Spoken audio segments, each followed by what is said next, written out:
어린아이였던 그녀를 사로잡았던 공포는 하이데거를 통해 완화되지 못했다. 오히려 그 공포는 하이데거와의 연애가 지속되는 동안 더욱 증폭되었다. 누군가를 사랑하면서도 동시에 자신의 정체성을 유지할 수 있다는 생각에 아렌트가 익숙해지기까지는 시간이 걸렸다. 왜냐하면 지난 수년 동안 아렌트는 하나를 위해 다른 하나를 내주었고 자기 자신과 끊임없이 불화하며 살아왔기 때문이었다. 사랑은 그것이 얼마나 열정적이든 간에 그 자체로 삶의 현실과 유리되어 성적 충동이나 권력의 행사에 의해서만 유지된다면 파괴적일 수 있다는 사실을 그녀는 서서히 알게 되었다. 확실히 지난날의 사랑은 그녀에게 그러했다. 한나 아렌트와 하이데거의 서신을 바탕으로 엮은 산문집 한나 아렌트와 마틴 하이데거에서 한 대목 읽어드렸습니다. 안녕하세요. 저는 문장의 소리 DJ 김진여입니다. 한 사람이 말을 걸어오네. 저기 내 얘기 좀 들어볼래요. 그 순간 바람이 한 줄기 불어와 책장을 넘기고 가네. 이것이 당신의 말들인가요? 참 아름다운 문장이군요. 다시 바람이 한 줄 불어오면 우리는 친구가 되네. 당신과 나는 친구가 되네. 문장의 소리. 오늘 작가의 방은 지난 시간에 이어서 첫 작품집을 펴낸 작가님 계속해서 모십니다. 지난 4월 소설집 하바롭스크의 밤을 출간하신 유재영 소설가이신데요. 이 자리에 나와주셨어요. 안녕하세요. 네, 안녕하세요. 반갑습니다. 네, 유재영 작가님 반갑습니다. 문장의 소리 청취자분들께도 인사 말씀 부탁드리겠습니다. 네, 안녕하세요. 소설 쓰고 있는 유재영이고요. 문장의 소리 애청자이기도 해서 이 자리가 무척 반갑고 또 영광이기도 하고 그렇습니다. 뭔가 만들어진 멘트 같다. 네, 준비해 오셨죠? 네네, 준비해왔어요. 아, 고맙습니다. 이런 멘트 준비해 주셔가지고. 아닙니다. 유재영 소설가님 청취자분들께 소개 말씀드리겠습니다. 1981년 서울에서 태어나서 고려대학교 문예창작학과를 졸업하셨고요. 2013년 세계문학 신인상을 받으면서 작품 활동을 시작하셨습니다. 그리고 오늘 이야기를 나눌 하바롭스크의 밤을 지난 4월 출간하셨네요. 축하드립니다. 네, 고맙습니다. 네, 지난주에 정영수 작가님도 첫 소설집 얘기 나누면서 그 작가님께서는 책을 최종본을 넘기고 최종 원고를 넘기고 거의 뭐 한두 달 안에 책이 출간됐나 봐요. 그래서 유재영 작가님은 어떤 과정으로 이 책이 얼마만큼의 시간이 들어져서 나왔는지 궁금해졌어요. 네, 저도 지난 방송을 들었었는데 네. 저는 좀 시간이 걸렸던 것 같아요. 뭐 개인적으로도 고치고 싶은 부분들이 많이 있었기도 하고 뭐 출판사의 일정, 뭐 출간 일정 이런 것도 고려해야 해서 예, 그런데 이제 마침 대선 시기랑 맞물려서 그런 점이 잘 된 건지 잘 안 된 건지는 좀 생각하게 되더라고요. 여하간 나왔으니까 네. 예, 아주 좋습니다. 뭐 우리가 대통령을 새로 뽑는 일도 좋은 일이고 뭐 그죠. 유재영 작가님의 소설책이 나온 것도 당연히 좋은 일이겠죠. 좋은 일이 뭐 연이어 일어나는 계절인 것 같은데요. 네, 좋은 일이었으면 좋겠네요. 하바롭스크의 밤이라는 제목은 발음이 사실 솔직히 조금 어려운데 네. 이국적인 지명이죠. 네. 이 제목에 대한 이 책의 표제에 대한 설명 좀 부탁드릴게요. 네, 책을 펴낸다고 했을 때 단행본으로 묶을 때 어떤 걸 표제작으로 할지 어떤 걸 제목으로 내세울지 좀 고민하는 시간이 있었는데요.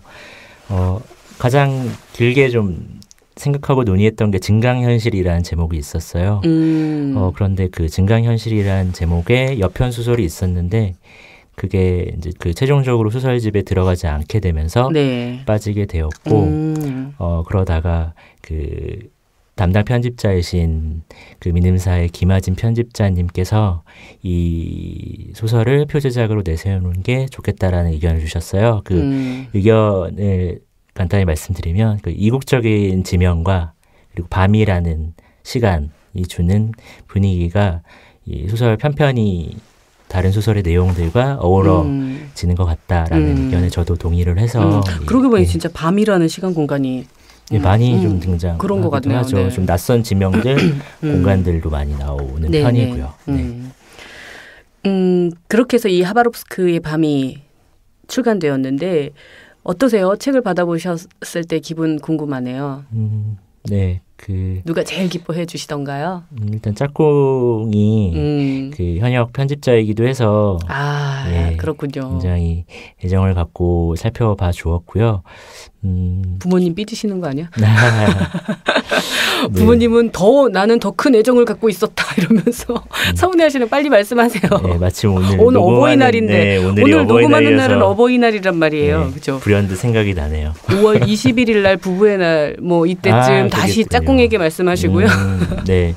그래서 소설집 받아보고는 저도 그 정영수 작가님 말씀이 되게 와닿았었어요. 이렇게 잘 읽게 되진 않았고 좀 멀리 하다가 낭독 부분을 찾기 위해서 다시 펴들었을 때 좀 아쉬운 부분들도 많이 눈에 띄긴 했는데 그럼에도 막상 나오니 이걸 중세를 향해서 열심히 홍보를 해야겠구나라는 또 생각은 들더라고요. 그만큼 많은 분들이 읽어줬으면 하는 마음은 있고요. 네. 이제 뭐 많은 분들이 읽어주시겠죠. 지금 작가님께서도 말씀하셨지만 소설 속에 등장하는 배경이 정말 다채로워요. 그죠? 뭐 그런 것들이 뭐 이제 하바롭스크의 밤인 경우는 러시아. 그 등장하는 등장 인물들의 국적들도 굉장히 다종다양하더라고요. 네, 특히 저는 흥미로웠던 게 남북의 인물들이 만나서 둘이 탈주를 시도하는 이런 부분들도 굉장히 흥미로웠고 되게 영화적인 서사도 경험할 수 있어서 좋았는데 또 만화경 같은 경우는 러시아 작가들 대문호들을 다루시기도 하고 남아공 요하네스버그도 나오고 물론 가상세계에도 등장을 하고 스노볼 같은 가상세계도 등장을 하고요.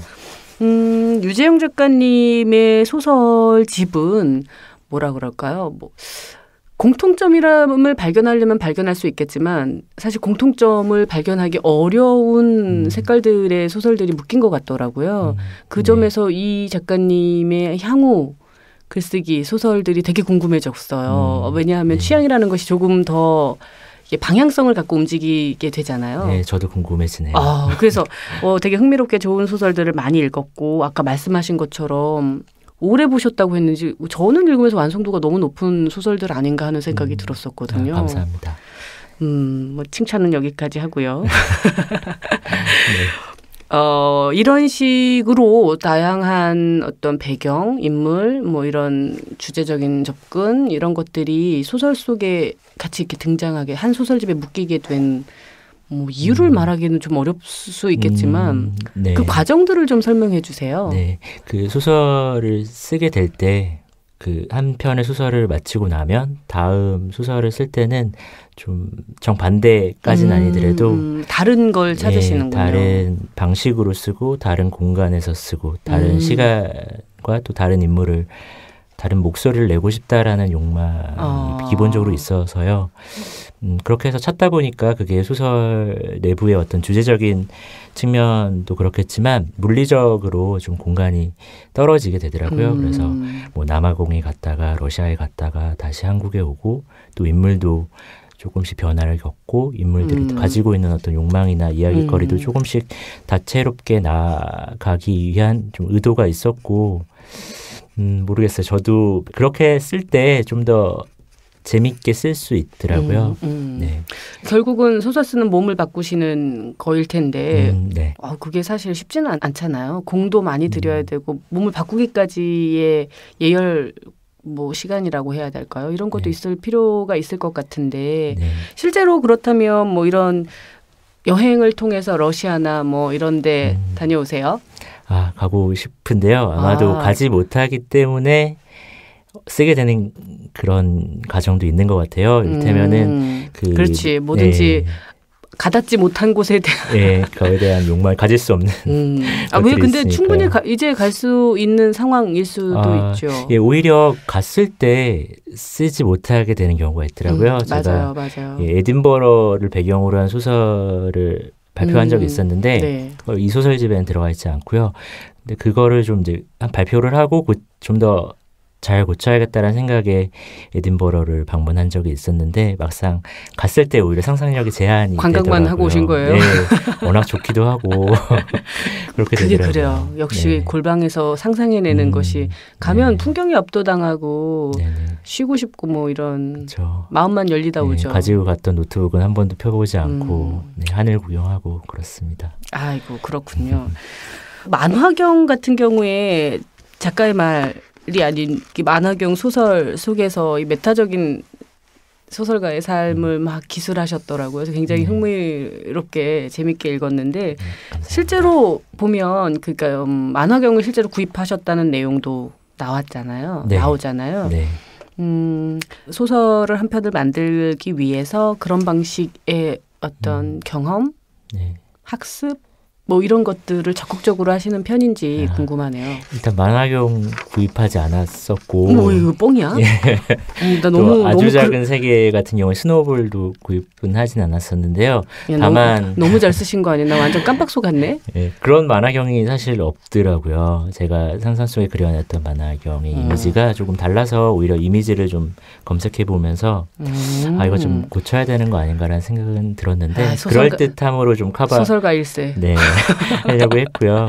다만 좀 조사하는 과정들이 있는 건 그 인물이 되어보는 그런 과정들로 나름 있고요. 그 남아공 같은 경우에 그 무대를 그리기 위해서 좀 시각화하기 위해서 그 구글에서 로드뷰라고 하나요? 그런 것들 찾아보면서 실제 지형들, 실제 도로의 생김새나 공항의 뭐 생김새 같은 것들을 좀 찾아보는 과정들은 있었어요. 그것들이 좀 도움이 될 때도 있고 아까 말씀드린 대로 상상력을 좀 제한할 때도 있긴 하더라고요. 그렇군요. 난 순간 뭔가 무슨 말을 해야 될지 순간적으로 잃었어요. 난 만화경 얘기를 해줄 줄 알았더니 실제로 사지 않았다 그래가지고 충격받았어요. 그만큼 소설이 독자들을 홀리네요. 홀려. 재밌게 청취자분들도 보실 거라고 제가 감히 약속을 드려야 되는 상황이네요.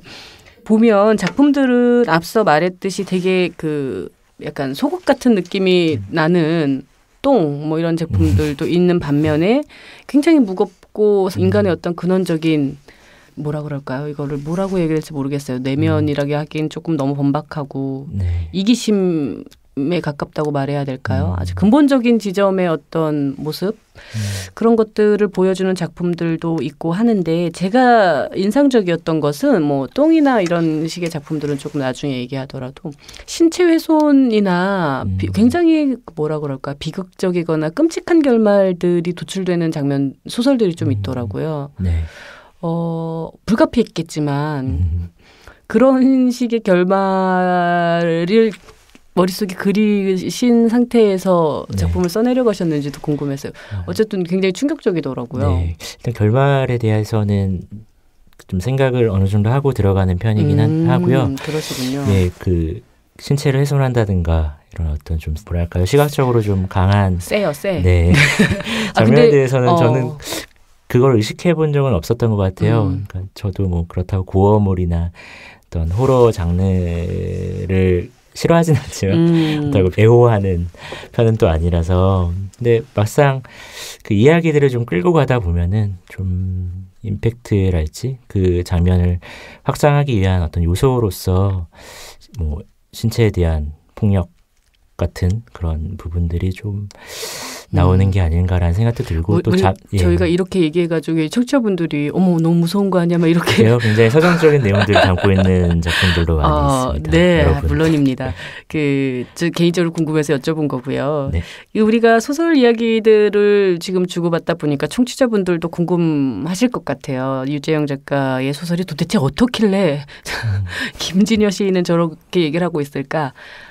청취자분들께 유재영 작가님의 목소리로 작품의 한 대목 청해 들으려고 하는데요. 어떤 작품 골라오셨나요? 네, 제가 골라온 작품은 좀 가장 많이 말씀해 주신 것 같아요. 만화경에서 마지막 부분 골라왔습니다.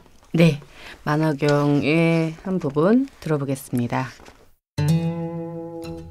그날 이후로 종종 뒤통수가 묵직하고 뻐근할 때가 있다. 날씨가 찌뿌듯하거나 일교차가 큰 날에는 쑤시기까지 한다. 주벽도 하나 더 늘었다. 글을 쓰는 후배들을 만나면 흉터가 보이도록 뒤돌아 앉아 연희문학 창작촌 야외 무대에서 만났던 검은 사내에 대해 말하는 일이었다. 고백하자면 그날 밤 괴한을 만나 만화경을 도둑맞은 뒤로는 신작을 발표하지 못했다. 새로운 이야기가 떠오르지 않았다. 삶이 무섭고 더러웠다. 그래서 기회가 있을 때마다 삶을 부숴버릴 기세로 술을 마셨다. 술잔이 돌 때마다 나는 그때의 일과 잃어버린 만화경에 대해 떠들었다. 그리고 다음날 출근은 개의치 않고 인사불성으로 취하곤 했다. 지금은 출판계를 떠난 한 편집자에 의하면 술자리에 있던 이들 중 가장 잘 나간다는 작가의 멱살을 잡고 이렇게 짓거리는 모양이었다. 너구나 이 도둑놈. 이제 내 놈의 것이 필요해. 내 것이 필요해. 네, 잘 들었습니다. 마지막 부분이었는데요. 이 부분을 골라오신 이유가 있을까요? 네, 좀 고르기가 어려웠었고요. 가장 그러니까 제 소설에서 그 1인칭 화자, 또 1인칭 화자가 작가에 가깝게 등장하는 소설이 많지가 않은데 네, 정말 말씀대로 그렇더라고요. 예, 그래서 그런 부분에 가장 가까운 부분이 어디일까? 그래야 낭독을 좀 수월하게 하지 않을까라는 생각이 들었고, 그래서 골라온 부분이 만화경에서 러시아에서 다시 한국 직접적으로 연희동에 돌아왔을 때 부분을 읽었습니다. 네. 저 이 만화경이라는 소설이 너무 흥미로웠는데 착상을 어떻게 하신 거예요? 이 만화경이라는 네. 소재? 네. 소재가 주는 이미지도 훌륭하지만 그것들을 가지고 이렇게 대문호들 다음에 자기를 서열화할 수 있는 이 배짱도 굉장히 네. 멋있던데요. 예, 감사합니다. 우리 계속 이게 칭찬만 하고 고맙다 그러고 네. 청취자분들이 칭찬 좀 그만해라 막 이러시는 네. 거 아니에요? 약간 자학을 하자면 사실 빛을 보지 못할 소설이었고요. 아, 그래요? 이 만화경이요? 예, 이 소설의 씨앗은 이 소설집에 실린 소설 중에 가장 오래되었습니다. 한 2011년, 12년 정도에 착상을 하게 되었는데 그때 한참 일을 그만두고 소설에 전념해야겠다라는 생각을 하고 거실에 책상을 옮겨두고 열심히 소설을 쓰고 있을 때였는데 이렇게 저렇게 다 좀 잘 안 풀리던 시기에 그 러시아 문학을 쭉 일별하고 있었어요. 훑어보기도 하고 그러다가 작가 소개 페이지를 보고 있었는데 어쩜 이렇게 비슷한 시기에 이런 작가들이 매력적인 작가들이 같이 나올 수 있었을까라는 상상을 하면서 시작된 이야기였습니다. 그래서 그것들을 양력을 쭉 펴놓고 그것들을 그 양력에 대한 서술을 흥미로운 서술을 해나가 보자라는 생각이 들어서 프로토타입으로 좀 일대기 같이 쭉 써나갔었고요. 그러다가 네. 이게 판본이 여러 가지 판본이 있는데요. 그러다가 이제 마지막에 이르러서는 그 마지막 작가인 나가 등장하는 장면을 쓰고 나서 그 부분은 좀 나중에 쓰게 됐는데 그 장면을 쓰고 나서 좀 다시 새롭게 고쳐지면서 이걸 발표할 수도 있겠구나, 이대로 흥미로울 수 있겠구나라는 생각이 들어서 퇴고 작업을, 그러니까 개고 작업을 진행을 본격적으로 했던 작품입니다. 그렇군요. 연식으로 치면 가장 오래된 작품이었군요. 그러네요. 네. 그 하바롭스크의 밤에 수록된 작품이 몇 편이죠? 네, 8편이 있습니다. 8편이네요. 네. 어떤 작품이 가장 애틋하게 다가오세요? 하바롭스크의 밤이 표제작으로 삼았을 때 수긍할 만큼 애정이 있었던 건 사실이고요. 네. 그럼에도 킵고잉을 쓸 때 좀 여러 가지 고난의 시간들을 겪어온 것들이 있어서 그 작품은 각별하더라고요. 지금 봐도 객관적인 거리를 좀 유지하기 힘들 만큼 좀 아직 이 작품이 어떤 작품인지 좀 모를 만큼 좀 애정과 나름 그렇게 킵고잉에 대해서 각별한 마음을 갖고 있습니다. 킵고잉의 한 대목을 청취자분들이 듣고 싶어 하지 않았을까 하는 생각도 지금 말씀 들으니까 드네요. 이 말씀 중에 보니까 편집자의 생활도 하셨었다는 이야기가 있던데요. 아, 예. 전통적인 편집자랑 거리가 좀 멀 수도 있을 것 같은데요. 기획적인 부분을 좀 많이 맡는 편집자였다고 할 수 있을 것 같아요. 네. 그 소설가가 되어야겠다라고 아까 2011년쯤 해서 작심을 하고 책상을 거실로 옮겼다 이 말씀을 하셨는데 뭐 그런 계기 같은 것들이 있을까요? 네. 그 소설을 쓰겠다라는 생각은 좀 오래전부터 해왔었는데요. 근데 대학을 다니면서 그 짝꿍을 만나면서 빨리 같이 살고 싶다라는 생각이 들었었어요. 그래서 소설이고 뭐고 일단은 같이 행복하게 사는 삶, 즐겁게 사는 삶, 주체적으로 사는 삶 이런 것들을 그런 토양을 좀 만들어보자. 그게 먼저겠구나라는 생각을 했고요. 그리고 났을 때 이제 글을 써야겠다는 생각이 들더라고요. 그래서 아까 말씀드렸던 그 시기가 아마 그 시기가 아닌가 싶고. 아, 그럼 그 즈음에서 뭐 결혼을 하신 네, 건가요? 네, 2010년 초에 결혼을 하고. 와이프를 너무 잘 만났다. 그러면 결혼을 하는 동시에 일을 놓으신 거예요? 예, 와이프도 같이 나서. 아, 뭐 진짜 너무 잘 만나셨네요. 네, 대책 없이 대출금은 좀 남아있는 채로 그렇게 해서 어느 정도 기한을 갖고 이제 써보자라는 생각을 했고, 근데 이제 등단 연도를 보시면 아시겠지만 그때는 이제 등단이라는 성과, 등단이라는 어떤 외부의 인정을 받지는 못해서 그 이후로 이제 출판사로 적을 옮겨서 그 직업적으로 전업으로 출판사에 다니게 되었고요. 그 이후에 다시 이제 좀 이제는 할 수 있겠지라는 생각을 갖고 이제 다시 도전을 했었던 거고요. 예, 그렇습니다. 그러시군요. 어쨌든 역시 여자가 되게 중요한 인생의 전환점에 꼭 있는 것 같아요. 네, 그렇네요. 네. 뭐 아직 사이좋게 잘 지내고 있으시죠? 네. 네. 부부의 날 네. 행복한 시간만. 책 때문에 더 사실 행복하실 수 정말 있을 것 같아요. 네, 예, 그렇게 되기 위해서 중세를 찍어야 될 것 같습니다. 아, 이 중세 욕망. 없던 욕망이 생기더라고요. 아, 네. 그렇군요. 이 욕망에 대해서 좀 얘기를 해보고 싶어요. 인물들이, 소설 속의 인물들이 정말 저는 생각 안 하고 보다가 나중에 이 해설해 주신 편집자, 평론가시죠. 그 박혜진 평론가의 이야기를 듣다 보니 정말 남성들 위주더라고요. 아, 예, 저도 놀랐어요. 네. 저도 읽는 과정에서는 좀 거칠다 선이, 혹은 뭐 이렇게 무겁다, 남성적이다 이런 느낌은 없지 않아 있었지만, 그러고 보니 정말 여성이라는 인물은 너무 주변인으로 잠시 나오고 네. 잠깐 나오고 네. 남성 인물들이 많더라고요. 네. 모르셨어요, 쓰시면서? 네, 저도 그렇게 의식은 못했던 것 같고요. 그 쓰면서 그런 생각은 했었던 것 같아요. 그러니까 여성 화자로 소설을 쓰기가 좀 힘들다, 이야기를 만들어내기가 힘들다. 남성이고 한국 사회에서 그 여성 화자를 그리기, 그리고 남성 작가가 그 타자화하지 않으면서 여성 인물들을 그려내기가 힘들구나라는 것들을 깨닫고, 좀 저조차도 이번에 소설집을 묶어낼 때 좀 반성도 하게 되고 좀 공부해야겠다는 생각도 들고 좀 많이 좀 들여다보는 계기가 됐던 것 같아요. 네. 그러니까요. 근데 뭐 어떻게 생각하면 자연스러운 호흡일 수도 있지 않겠나 하는 생각도 들면서도 네. 새로운 소설을 이제 또 쓰시고 있으실 거 아니에요. 이제 작품집은 나왔고 네. 그 다음을 뭐 설계하시고 그 다음을 진행하시는 중이실 텐데, 몸을 바꾸고 있으신 중인가요? 네, 몸을 바꾸는데 좀 시간이 좀 걸리는 것 같고요. 이 소설집엔 실리지 않았지만 이 소설집을 묶고 난 다음에 발표한 소설이 하나 있는데, 소설의 제목은 모카의 세계이고요. 그 제철소라는 출판사에서 바디 픽션이라는 제목으로 나온 책이 있습니다. 네, 네. 계속해서 우리 작가님께서 밀고 있는 책입니다. 네,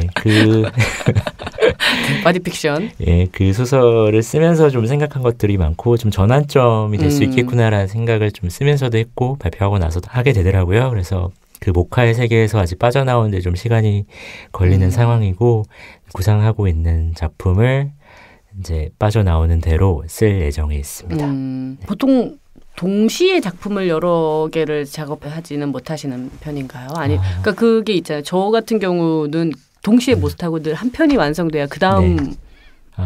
뭐 시든 논문이든 늘 그런 식인데요. 네네. 뭐 동시에 작업을 하시는 분들도 꽤 여러 있으시더라고요. 네, 그러시더라고요. 뭐 제가 알기론 어떤 작가분은 책상을 2개를 놓고 모니터 여러 개 띄워놓고. 네, 그렇게 오전에는 1번 책상, 오후에는 2번 책상 해서 장편 쓰시고 단편 쓰시고 이런 분들도 있는 걸로 알고 있는데 저는 아직 신인이라서 그 정도로는 그게 신인의 문제가 아니고 그런가요? 그냥 원래 네. 그런 사람 아닐까요? 그럴 수도 있겠네요. 예, 저는 그렇게는 좀 어려운 것 같아요. 저도 다만 이제 쓰면서 다음 작품 혹은 다음 작품이 될지도 모르겠는 어떠한 이야기의 씨앗 같은 것들이 발생될 때가 있더라고요. 그래서 그런 것들은 메모장을 열어서 저장을 해두고 그 메모장에 저장해놨다는 걸 잊어버리고 그렇게 시간을 보내기도 하고 그렇게 되더라고요. 저도 멀티플레이는 좀 힘든 것 같아요. 대신 뭐 깊이 그렇게 되면 같은 좋겠네요. 게 생기겠죠. 우리 그렇다고 칩시다. 네, 그렇다고. 그 똥이라는 소설도 얘기를 한번 나누고 싶은데요. 우리가 너무 똥똥거리게 되긴 할 텐데 이 똥 이야기가 뭐 똥에 대한 다큐멘터리가 실제로 있는 이것도 구라인가요? 예, 똥에 대한 다큐멘터리는 없고 다만 그 소설의 주요 그러니까 김 PD가 만드는 프로그램이죠. 그 더 커플의 모델이 되었던 그 프로그램은 여러 가지로 존재했었죠. 네. 네, 뭐 그런 후반부 쪽의 프로그램은 뭐 그런데 똥에 대한 다큐멘터리 뭐 사실 우리의 굉장히 기본적인 욕구 네. 중에 하나인데 네, 있을 법한 다큐긴 했죠. 그래 왜 안 네. 나왔을까요, 그게? 그러게요. 제가 봤던 거는 주간지에서 똥이었는지 아니면 수세식 화장실 뭐 이런 기사를 짤막하게 본 적이 있었어요. 이 소설을 쓸 때 그 기사에서 시작이 되긴 했습니다. 뭔가 선점한 똥을 선점한 측면이 없지 않아 있는데 저는 이 결말이 너무 어이가 없어가지고 네. 이게 정말 이게 하바롭스크의 밤을 읽은 다음에 똥을 읽으면 이게 같은 한 사람이 쓴 작품이 맞나 하는 정도의 이 뭐라고 그럴까 작품 간의 괴리가 있더라고요. 네. 그렇죠. 쓰시면서 어떤 기분이셨어요? 재밌게 쓰셨나요? 예. 재밌게 쓰자라는 일념 하나만 가지고 쓴 작품이었어요. 이때 이게 이제 등단작이 되었는데, 제가 이런 형태로 소설을 쓴 게 거의 처음이었던 것 같고요. 좀 소동, 좀 투박하게 그려내자라는 생각을 했었고, 이 작품이 어떤 평론가분은 경박한 류의 소설이다라는 평을 받은 적이 있었는데 그게 좀 좋은 취지로 말씀해 주신 건 아니었던 것 같긴 한데 그래요? 예, 그 평을 듣고 좀 좋았었던 것 같아요. 그러니까 내가 경박하려고 했던 거잖아요. 이런 소설을 고귀하게 써야 된다라는 생각을 가지고 있었던 사람이었는데 어떤 즐거움을 추구하고 이러다 보니 경박한 이야기가 나올 수도 있구나. 여기서 조금 더 가면 되겠구나라는 생각을 했었던 거라서 이런 긍정성은 어디서 오는 거야? 너의 작품은 경박해 막 이랬는데 난 괜찮아, 막 훌륭해졌어, 막 이런 식의 긍정적인 제가 좀 스스로 관대한 면이 있습니다. 자기 정화 능력이 엄청난 대단하신 분이신데 그러면 소설 쓰실 때 실제로 실생활에서는 스트레스 같은 상황에 놓이잖아. 스트레스가 되게 강한 상황에 놓이잖아요. 네, 그렇죠. 실제로 와이프한테 뭐 짜증을 낸다든지 뭐 그런 방식으로 본질적인 측면 본인의 그런 내면들이 드러나는 순간은 없으세요? 뭐 지금 말씀상의 분위기로는 뭐 이렇게 해서 다 유야무야 좋게 정리하실 것 같은데요. 네. 좋게라기보다 좀 긍정적인 편이긴 해서 어떻게든 되겠지. 일단 어떻게든 붙잡고 있으면 될 거야라는 좀 생각을 좀 많이 갖고 있고 다만 그 짝꿍이 제 작품을 1차 독자이기도 하고 1차 편집자이기도 하고 또 같이 뭐랄까요 작가적인 입장에서 봐주는 사람이기도 해서 그런 측면에서 오히려 제가 이 정도면 훌륭해라고 생각하는 지점을 가지고 그 짝꿍은 예리하게 지적을 해주고 이 작품이 더 나아갈 수 있다라는 부분들을 지적을 해줘요. 그래서 거기서 제가 더 한 걸음 더 들어갈 수 있게 만들어주는 역할을 제 짝꿍이 해주고 있어서 마치 어떻게 보면 또 다른 작가적인 자로서 더 건드려주는 부분들이 많이 있어서 오히려 스트레스일 수 있는 부분들을 오히려 짝꿍이 비용을 청구해야 되는 거 아니야? 이 정도면? 개인 평론가로서의 역할을 그렇습니다. 담당하고 있으니까. 인세가 나오면 바로 계좌 이체하고요. 인세 말고 인세는 공동생활비로 가고 그냥 뭔가 추가적으로 그 정도이면 짝꿍분께 뭔가 서프라이즈한 네, 부부의 매번 날에 뭔가 노력하고 있습니다. 한번 부부의 날에 예, 잘 우리 해야겠네요. 부부나 신경 써라 막 이러는 거 아니야? 속으로 유지한 작가님. 아닙니다. 네. 만화경에서 소설을 쓰는 사람의 어떤 운명적인 뭐 우연일 수도 있겠지만 뭐 그런 모습들이 나오고 킵고잉에서도 역시 소설을 쓰는 문제를 건드리고 있으신데요. 그 작가님에게 이렇게 끊임없이 쓴다는 것, 네. 몸을 바꿔서 쓴다는 것, 어떤 의미인가요? 그것은 뭐 삶의 의미의 방향성하고도 맞닿아 있는 것 같아서 그런 질문을 드립니다. 네, 그런 생각을 쓰면서 좀 많이 하게 됐던 것 같고요. 제가 좋아하는 작품 중에 그 최인석 작가님의 강철무지개라는 작품이 있는데 그 작품에 등장하는 인물 중에 한 명이 그 이런 말을 해요. 그러니까 하나의 태도로 하나의 나라를 만들 수 있는 세계가 왔으면 좋겠다. 이런 생각을 가지고 있는 인물이 등장하는데 딱 그런 것 같아요. 그러니까 세계를 만들 수 있는 누구나 세계를 만들 수 있고 그 세계를 어떤 자기만의 태도로 살 수 있는 세상을 꿈꾸는 어떤 과정 그것이 소설적으로나 시민의 의식으로서나 그런 삶을 추구하려는 바 그리고 다른 사람들도 그렇게 살았으면 좋겠다라는 생각이 있어서 저도 소설을 쓰면서 쓴다는 행위가 그것들을 태도로서 그리고 이야기로서 묶어내는 과정이라는 생각을 해서 그것들을 작가이기 때문에 이야기로 묶어서 널리 읽히고 싶은 마음 네, 그렇게 공유하고 싶은 마음 그렇게 해서 하나의 소설을 쓰고 또 하나의 세계를 만들고 싶고 그런 것들이 이어지는 것 같아요. 네. 말씀을 들으니까 저는 사실 굉장히 혼란스러운 상황인데요. 왜냐하면 이 만화경에서 이 술 먹고 주사 피우는 그 소설가만 자꾸 머릿속에 남아가지고 전 그런 분을 상상하고 왔거든요. 어떤 발랄함과 뭔가 까부는 어떤 그거 있잖아요. 경박함? 네. 근데 이렇게 소설에 대해서 쓰는 인생, 삶에 대해서 뭔가 이렇게 진중하고 무게 있는 말씀을 해주시니까 이게 진짜일 텐데 이게 가짜 같고 소설 속에 있는 인물이 네. 진짜 같은 제 괴로움을 누가 알리요. 술을 마시면 또 변할지도 모르겠을 것 같다라는 생각이 드네요. 술을 먹으면 떠오르는군요, 경박함이. 예. 우리가 지금 이 취중 녹음은 아니어가지고 뭐 가볍게 농담 삼아 말씀을 드리는 거이고요, 진짜로. 네. 말씀 중에서 어떤 작가로서 앞으로 소설을 쓸 때의 어떤 자세, 뭐 그런 것들이 얼만큼 책임감 있게 생각하고 책임감을 가지고 작품을 쓰시는지 그런 것들을 느낄 수 있는 말씀이셨습니다. 우리 너무 소설 얘기만 한 것 같은데요. 소설 그러네요. 쓰지 않을 때가 있으시죠? 네, 소설만 쓸 것 같아. 왠지 24시간 중에 20시간 쓰시는 거 아니에요? 그렇지 않고요. 주로 소설을 쓸 때도 마찬가지로 모니터를 좀 많이 들여다보는 편이고요.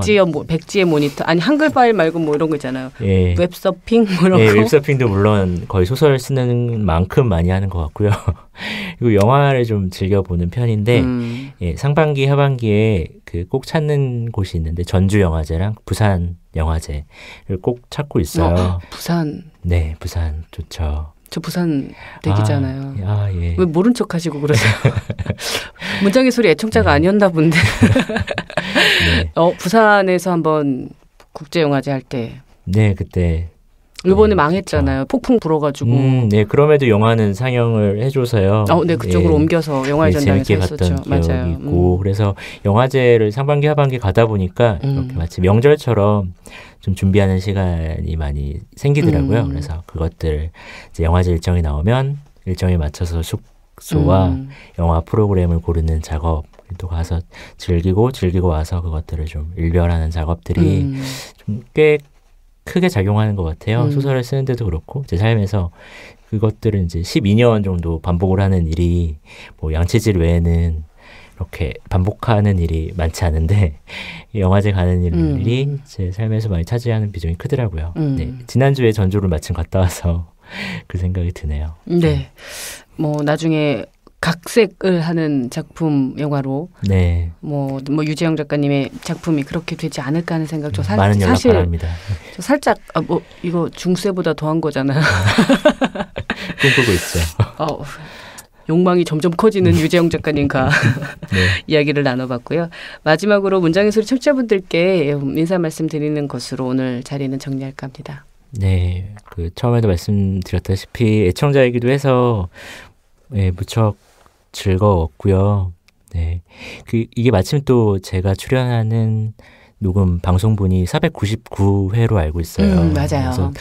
그래서 더 뜻이 깊고요. 앞으로도 문장의 소리 열심히 청취하겠습니다. 여태까지 들어주신 청취자분 감사합니다. 뭔가 문장의 소리 499회를 정리해 주시는 말씀이셔서 제가 더불어 감사하다는 말씀을 드립니다. 오늘 즐거운 얘기 나눠주셔서 고맙습니다. 네, 감사합니다.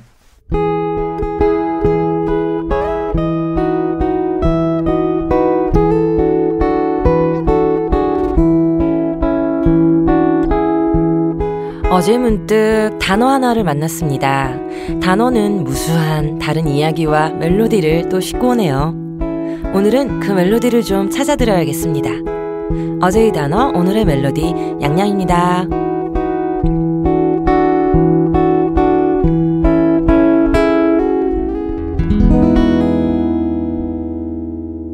안녕하세요, 양양입니다. 화창해야 하는 이 시점에 정말로 어떤 하루들 보내고 계세요? 저는 사실 봄 제일 사랑하거든요. 큰일이 난 것 같아요. 매일매일 이 미세먼지 때문에 어떻게 살아야 할지 웃을 날이 별로 없더라고요. 저는 창문에 붙어있는 시간을 굉장히 좋아하고 많이 가지거든요. 창문에 아침에 일어나서부터 커피 마시면서 창문에 붙어있고 창문을 활짝 열어두고 중간에도 또 창문에 붙어서 잠깐 생각하고 이러는데 창문에 붙어 있으면 이제 앞이 안 보이는 거예요. 저편이 다 옛날에 보이던 것들이 안 보이는 거예요. 예전에 저희 공개방송 할 때 올 초에 공개방송 할 때 주윤아 씨 나오셔서 그 이야기 했잖아요. 그날이 또 미세먼지가 가장 심하던 날이었는데 마침 그래서 예민함 이런 거에 대해 섬세함 이런 거에 대해서 이야기하다가 앞에 보이던 어떤 건물이 보이지 않았을 때 너무 걱정되고 한 예민함에 대해서 얘기했는데 제가 그거 예민한 거 아니라고 우리 모두 지금 그렇게 느끼고 있다고 말했는데요. 제가 지금 그러고 있어요. 그러니까 보이던 게 안 보이는 거예요. 늘 이제 너무 뿌옇고 밖에 나가면 온통 먼지 가득 차 위에 뽀얗게 앉아있고 이제 세차를 하는 게 의미가 없어지고 창문 열어두면 누런 먼지 쌓이고 어떻게 해야 될지 모르겠어요. 지금 이거 좀 심각한 문제여서 어떻게 해결해야 할지 모두 함께 마음을 모아야 할 시간인 것 같습니다. 5월이 이러면 안 되잖아요. 큰일이 났습니다. 네, 자꾸 이 미세먼지 때문에 좀 시작이 우울해지네요. 저는 지금 이런 도시에 살고 있지만 사실 시골 그리워하고 꿈꾸고 살고 있거든요. 지금은 시골도 어떤 지역은 그 지역도 미세먼지를 피해갈 수 없지만 그래도 곁에 자연이 있으니까 꼭 미세먼지 때문에 제가 시골을 꿈꾸는 건 아니고 무언가 좀 단순하고 자연 곁에서 살고 싶어서 그런 걸 계속 꿈꾸고 있는데 아직도 실현을 못하고 있어요. 근데 올해, 잘하면 지금 이제 곧, 그런 생활을 한 6개월 정도 그런 생활을 한번 해볼 수 있는 시간이 지금 펼쳐질 것 같아요. 어딘가 지금 제주도에 한 달에 2번씩 꼭 가서 일을 해야 될 일이 생겼는데 마침 또 어떤 빈집을 빌려서 살 수 있는 빈집이 또 있는 건 거예요. 그래서, 그래. 이제 실현 가능한가? 해가지고 지금 거의 곧 반반의 생활, 여기 생활을 다 정리하지 못하고 아직까지 여기서 일들이 있으니까. 근데 왔다 갔다 하면서 지내보자 하는 마음을, 먹었습니다.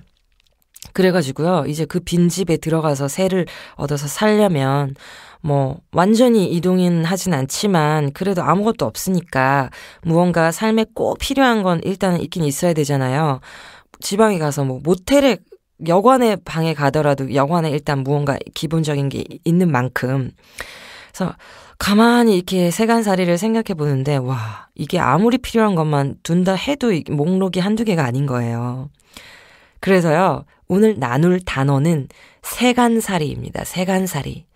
다 지금 이제 삶을 살고 있다면 집에 세간살이들이 있겠죠. 뭐 짐이 많은 사람도 있겠고 아니면 정말 단순화해서 있을 것만 필요한 것만 딱 필요한 것만 두고 사시는 분들도 계실 테고 저는 뭐 불필요한 것들은 최대한 안 두고 살자인 주의임에도 불구하고 그래도 좋아하는 것들은 많이 쌓여 있더라고요, 집에. 그리고 이번에 이제 가면서 정말 비우고 사는 삶을 실천하자. 그렇다면 거기서는 여기에 이미 세간살이 한 살림이 있으니까 거기서는 정말 단출하게 하자라고 하고 이제 딱 적어보았어요. 뭐가 필요한가. 일단 꼭 필요한 거. 일단 이불은 필요하더라고요. 그냥 맨바닥에서 잘 순 없으니까. 뭐 맨바닥에서 자도 되긴 되나? 이불, 뭐 침낭이건 뭐건 하여튼 이불, 단촐하게 이불 한 채. 그 다음에 꼭 필요한 건 책상. 거기서는 이제 막 생활하는 것처럼 살지 않고 거기서는 좀 가만히 집안에 앉아서 창문 곁에 붙어가지고 책상 하나 두고 작업도 좀 하고 글도 좀 쓰고 생각도 좀 하고 기타도 치고 뭐 이러려고요. 그러려면 이제 책상은 하나 꼭 있어야겠다. 책상이 있으면 또 의자가 있어야 되네요. 의자랑 책상은 일단 있는 것으로 하자. 이거는 이제 하자. 그런데 또 이제 밤에 막 이런 형광들 불 밝히는 것보다는 그냥 노란 작은 불 하나 있으면 좋겠다. 그랬더니 스탠드가 있어야 되네. 스탠드. 그러면 만약에 뭐 최소 일주일을 거기서 3일에서 일주일을 지낸다 했을 때 밥은 먹어야지. 매일 사 먹을 순 없잖아. 매일 사 먹을 순 없으니까 뭐 밥을 아주 간단하게 먹는다 해도 그러면 숟가락, 젓가락이 필요하네? 수저. 그리고 기본 밥그릇 하나 필요하네? 그럼 물은 안 먹어? 컵 필요하네? 이건 일단은 일회용품을 사용하지 않겠다는 전제하에 제가 지금 이렇게 된 거예요. 일회용품 웬만하면 쓰고 싶지 않아서 일회용품을 쓰면 간단하겠죠. 그냥 그거 두고 한 번씩 쓸 때마다 쓰고 버리고. 근데 그렇게는 하지 말자. 라는 생각으로 이제 기본적으로 숟가락, 젓가락 내 집에 있는 거 갖고 가자. 안 쓰는 그릇. 그랬더니 그릇이랑 컵, 수저. 그러면 뭐 반찬은 뭘 먹을 거야? 뭐 인스턴트 식품 사다 먹을 거 아닌 이상은 달걀 후라이라도 부쳐서 달걀 후라이랑 그냥 뭐 집에 제가 여기서 먹는 것처럼 뭐 채소 살짝 볶아서 두부랑 이렇게 먹자. 그렇게 해도 생 달걀을 먹을 순 없으니까 후라이팬이 필요한 거예요. 후라이팬 하나는 또 있어야 되네. 그런 다음에 뭐 물을 끓여 먹든지 뭐 차를 끓여 먹을 때 냄비 하나로 뭘 일단 해결할 수 있으니까. 근데 냄비도 필요하네? 그러면은 뭐 두부를 썰어 먹거나 뭐 애호박을 구워 먹을 때 뭘로 썰어? 칼 있어야 되네? 도마? 그래. 도마는 그냥 포기하자. 그냥 싱크대 깨끗하게 해놓고 그냥 거기다 썰자. 저는 그런 거 그런 건 괜찮아요. 그래서 도마 같은 건 완전 다 필요 없어요. 근데 칼 필요하네? 와, 이렇게 하고 봤더니 이 하나 둘씩 이제 세간살이가 늘어가는 건 거예요. 아무리 빼도 잠깐 그릇 없이 밥을 먹을 수 있나? 뭐 이렇게 아무리 생각을 해봐도 하나는 필요한 건 거예요. 그래서 와, 이런 것들이 늘어가가지고 잠깐 정신적으로 어떤 벽에 부딪혔습니다. 비우고자 하는 삶을 살려고 하는데도 이게 안 되는 거구나 하는 그 벽에 부딪혔어요. 그래서 오늘 그 세간살이 이렇게 생각하면서 지금 부딪힌 벽에서 들어볼 멜로디는요. I have nothing 이라는 정말 이 제목만으로 갖고 온 거예요.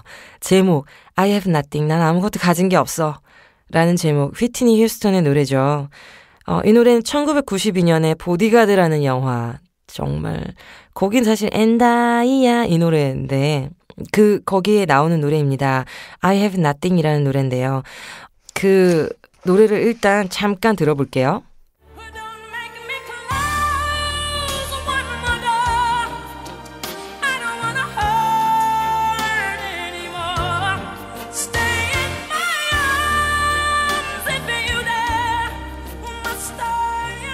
네, 이 노래 다들 들어보셨죠? 이제 나오는 게 I have nothing, nothing, nothing 입니다.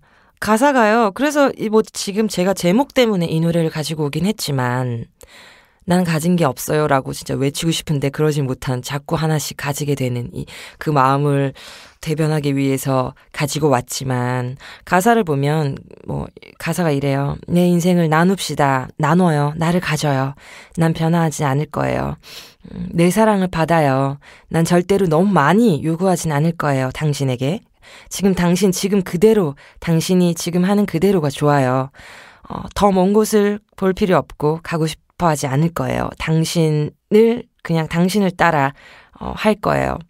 내 품에 안겨요. 나를 피하지 말고 난 아무것도 당신 말고는 아무것도 없으니까요. 라는 뭐 내용의 가사 담겨 있습니다. 그러고 보니까요. 그러니까 I have nothing. 난 당신 말고는 아무것도 가진 게 없어요. 이 말이 참 좋지 않나요? 그러니까 저도 지금 세간살이 같은 거 생각하면서 나도 그냥 이런 상황 됐으면 좋겠다. 난 가진 건 아무것도 없고 오로지 사랑, 당신, 너 하나만 있다. 이런 상태면 좋겠다는 마음 들더라고요. 뭐 그릇, 이불, 책상 뭔 소용이야.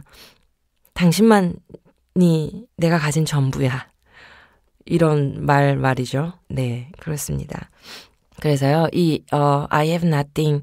소중한 사람 하나만 있으면 어떨까 하는, 네, 또 아름다운 상상 해보았고요.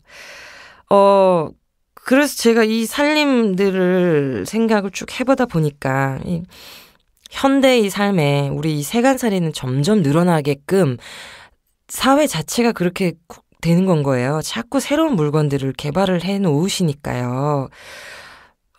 저는 집에 TV가 없는 게 천만다행이라고 생각합니다. TV를 보면, TV 채널을 돌리다 보면 사이사이에 홈쇼핑이 그 채널만큼이나 많은 부분 차지하고 있잖아요. 저희 이모가 대표적으로 홈쇼핑에 약간 홈쇼핑 중독되셔가지고 모든 걸 홈쇼핑으로 구입하시더라고요. 보면 저도 가끔씩 TV 있는 집에 가서 TV를 보다 보면 채널 넘기다가 저도 모르게 고정을 해서 이건 뭐야? 하고 보면 사고 싶은 욕망이 들더라고요. 막 요즘은 진짜 뭐 특히 정말 불필요할 것 같아 보이던 없어도 잘 살았던 음식 건조기, 식품 건조기라고 해야 되나? 막 뭐 채소랑 막 과일 이렇게 썰어서 거기 넣어가지고 말려가지고 그걸 간식으로 먹는다. 얼마나 건강해 보이고 좋아요. 그래서 와 저거 좋다. 하지만 그만하자. 또 뭐 요즘은 뭐 옷을 뭐 밖에 먼지가 하도 심하니까 돌아와서 그걸 매일 빨 수 없으니까 옷을 넣으면 알아서 살균 해주고 그걸 또 드라이를 해서 마지막에 이제 뽀송뽀송하게 만들어주는 그런 뭐 제품들. 식기세척기는 뭐 아주 옛날에 나온 거지만 저한테는 아직도 식기세척기 이게 과연 필요할까라는 생각을 좀 가지고 사는 사람이에요. 손으로 잠깐 설거지하면 되는데 식기세척기, 뭐 공기청정기는 이제는 뭐 필수품이 됐죠. 저는 가전제품은 정말 최소화해놓고 사는 사람임에도 불구하고 이제 공기청정기를 켜지 않으면 살 수 없는 공기가 된 건가 하는 생각은 또 지금은 하고 있습니다. 그래서 이렇게 계속 세간살이들이 늘어나게 수밖에 없는 시스템이 돼버렸어요. 계속 새로운 물건들이 자꾸 우리를 현혹하고 유혹하고 소비하게 만들고 있으니까요. 그래서 그거 조금 슬픈 일인 것 같아요. 뭐 사실 이런 것뿐만이 아니더라도 저도 보니까 이런 가전제품 안 가졌을 뿐이지 이번에 이제 쭉 뭐 가지고 갈 것들 그리고 나의 세간살이 나는 어떤 걸 두고 사나 많이 비우고 살고 있다고 생각했는데도 뭐 많더라고요. 좋아하는 것들은 많이 쌓아두고 있더라고요. 문구류, 연필, 노트 이런 거 막 계속 쌓여 있고요. 안 쓰는 것도 계속 사서 쟁여놓고 있고 컵, 그릇 뭐 이런 것들은 사실 저는 한두 개 여행 가서 뭐 만약에 외국에 여행을 갔는데 벼룩시장을 만난다. 그러면 약간 오래된 낡은 것이지만 요새 발견할 수 없는 것들을 막 사요. 그거 너무 좋아가지고 그래서 일단 막 새 것들은 아니지만 컵, 접시 이런 오래된 낡은 것들 사 모은 거 그런 것들도 지금 많이 쌓여 있더라고요. 그리고 모아둔 빈병들 아까 예뻐가지고 버리지 못하는 빈병 쌓여 있고 또 여행에서 기념하기 위해 막 사온 작은 소품들, 나만의 추억이 담긴 것, 이런 것들이 많더라고요. 그래서 그리고 또 화분도 이제 해마다 같이 살고 있는 아이들도 하나씩 또 늘기도 하고 막 이래요. 그래서 많구나. 많이 나의 세간살이 많구나 하는 걸 느꼈습니다. 오늘 그래서 두 번째로 들려드리고 싶은 찾아온 음악은요. 멜로디 두 번째는 서울 이곳은 이라는 노래, 장철웅 가수가 불렀어요. 그 드라마 아시죠? 1994년에 나온 드라마예요.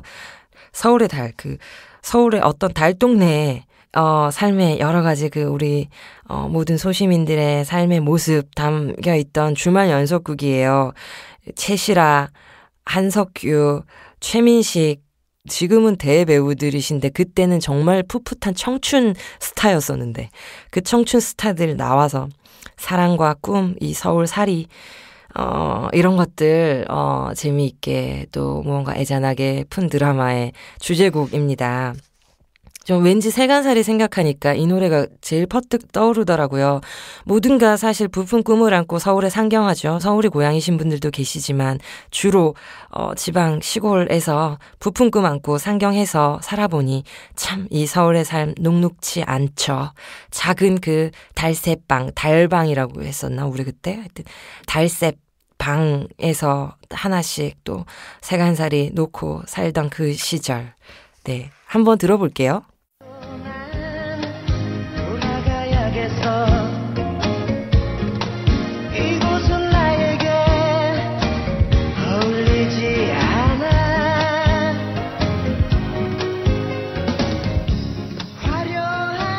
네.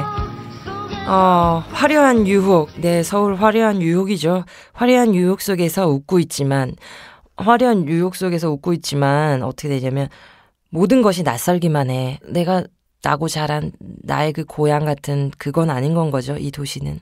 그러니까 아무래도 난 돌아가야겠어. 이곳은 나에게 어울리지 않아. 화려한 유혹 속에서 웃고 있지만 모든 것이 낯설기만 해. 외로움에 길들여진 후로 차라리 혼자가 마음 편한 것을 어쩌면 넌 아직도 이해 못하지. 내가 너를 모르는 것처럼. 언제나 선택이란 둘 중에 하나, 연인, 타인 뿐인 걸 뭐. 그 무엇도 될 수 없는 나의 슬픔을 무심히 바라보는 너. 처음으로 난 돌아가야겠어. 힘든 건 모두가 다를 게 없지만 나에게 필요한 것은 휴식뿐이야. 약한 모습 보여서 미안해 라는 이러한 내용 담고 있습니다. 돌아가고 싶은 심정, 이 낯선 타향살이의 이 서글프고 힘든 타향살이에서 조금은 휴식 취하고 싶은 그 심정 담겨있는 노래 세간살이. 그 세간살이는 그렇게 이 화려한 도시에 걸맞진 않았을 거예요. 많이 부족하기도 하고 정말 세간살이 채우기 위해 애를 써야 했을 겁니다. 돈을 벌어야 했고 그랬겠죠. 우리가 이렇게 많은 것들을 두고 살지만 과연 꼭 필요한 것인가를 스스로에게 질문을 던졌을 때는 아마 이건 꼭 필요한 거야 라고 당당하게 말할 수 있는 사람 과연 몇이나 될까 싶어요. 그렇지 않나요? 다들 내가 너무 많이 짊어지고 너무 많이 쌓아두고 살고 있구나. 불필요한 것들 또 사고 다 쓰지도 못하고 죽을 텐데 또 늘 그 앞에서 무너져 버리는구나 라는 생각, 가슴에 손을 얹으면 누구나 그렇지 않을까 싶어요. 이런 시점에서 제가 오늘 어떤 구절을 읽어드릴지는 아시겠죠? 완전히 제일 1번으로 이런 상황에서 생각나는 단어는 무소유잖아요. 무소유. 우리 법정 스님의 그 무소유라는 책. 제가 그래서 이번에 이 세간살이 혼자 생각하다가 다시 이 책을 꺼내서 읽어보았습니다. 이 책은 1976년도에 초판해서 거의 20세? 몇 세더라? 하여튼 어마어마하게 더 많이 출판되어서 읽혔고, 아직도 사람들의 가슴속에 이 무소유라는 단어는 남아있을 거예요. 그쵸? 제가 이 무소유의 한 구절을 읽어드리겠습니다. 무소유. 나는 가난한 탁발승이요. 내가 가진 거라고는 물레와 교도소에서 쓰던 밥그릇과 염소젓 한 깡통, 허름한 담요 6장, 수건, 그리고 대단치도 않은 평판. 이것뿐이요. 마하트마 간디가 1931년 9월 런던에서 열린 제2차 원탁회의에 참석하기 위해 가던 도중 마르세유 세관원에게 소지품을 펼쳐 보이면서 한 말이다. K.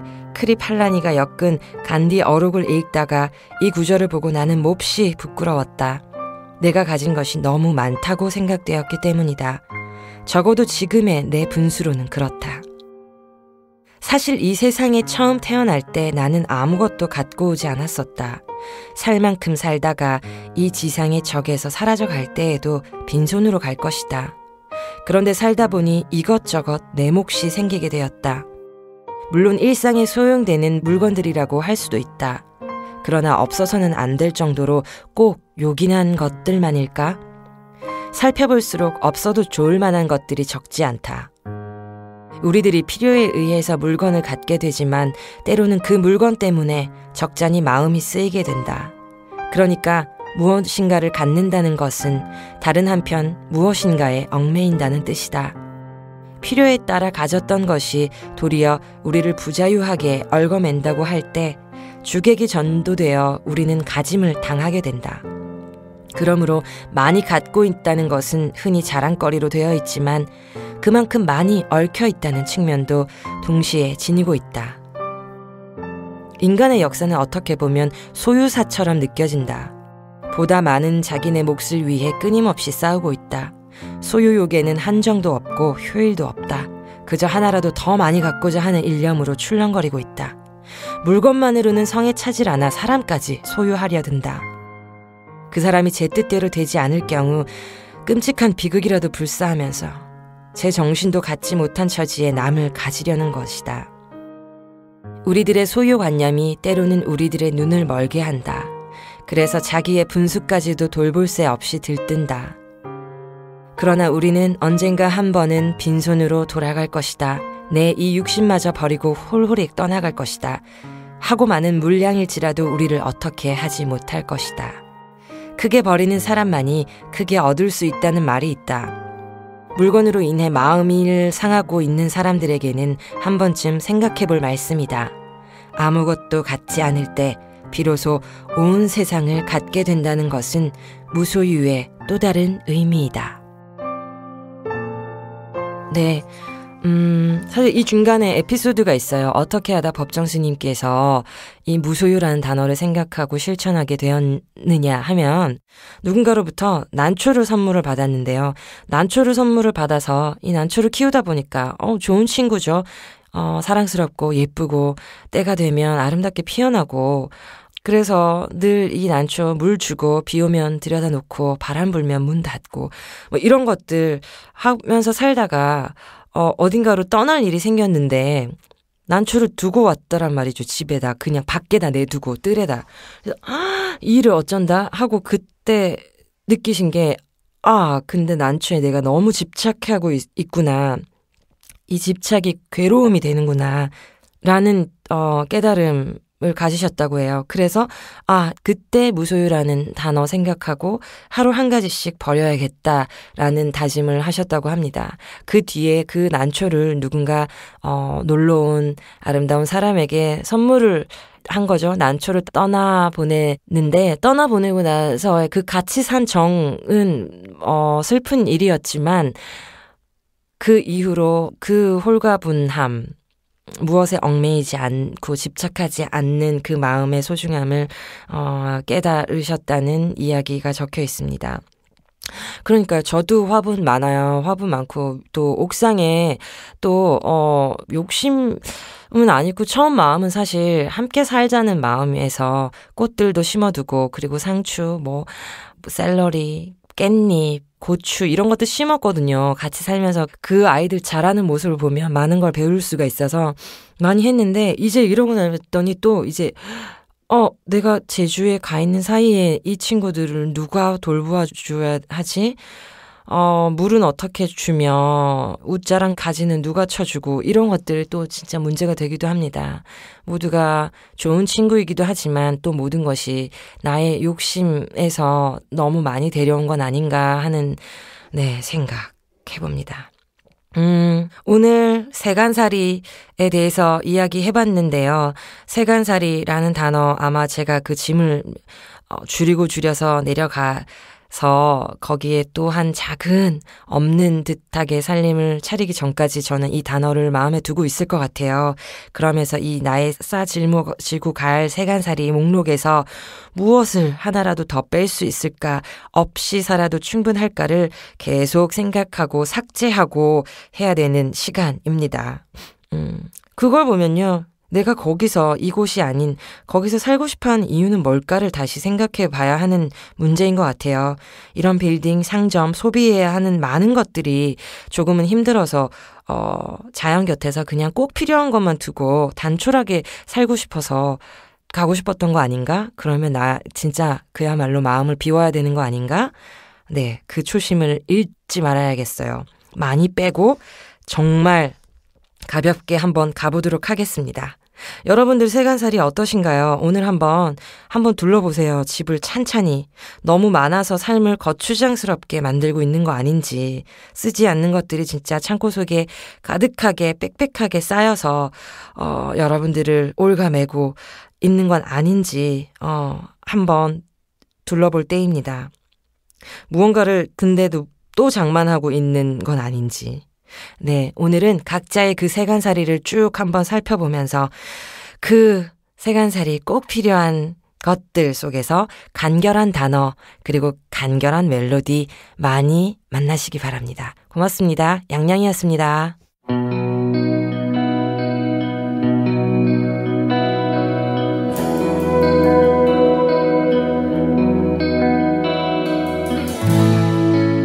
뻔하지 않은 결말, 종잡기 힘든 경로, 예측 불가능한 미래.